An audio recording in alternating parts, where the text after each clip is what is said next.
Stiprus vėjas šalyje keis šiluma. Sinoptikai žada ne tik šiltą savaitgalį. Malonus orai išsilaikys ir kitą savaitę.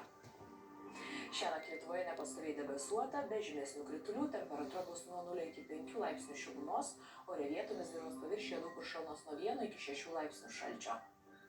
Rytoj dieną šalyje nepastoviai debesuota, nelis, temperatūra kils iki 15-20, prie jūros vėsiau 11-14 laipsnių šilumos. Pragiedruliai prognozuojami Klaipėdoje, Palangoje, Šilutėje, Tauragėje ir Telšiuose. Čia šils nuo 13 iki 20 laipsnių.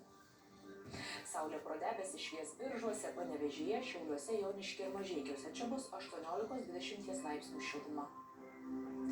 Be lietaus orai Kaune, Varėnoje, Druskininkuose, Marijampolėje ir Alytuje. Čia šiluma sieks 17-19 laipsnių šilumos. Pragiedruliai Vilniuje, Ukmergėje, Utenoje, Ignalinoje ir Švenčionyse. Čia šils nuo 16 iki 17 laipsnių. Šeštadienį be lietaus, temperatūra naktį 1-6 laipsniai šilumos. Dirvos paviršiuje daug kur šalnos nuo 0 iki 5 laipsnių šalčio.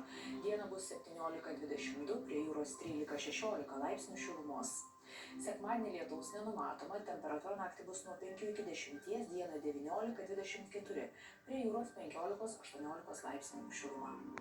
Tokie Lietuvos orai dabar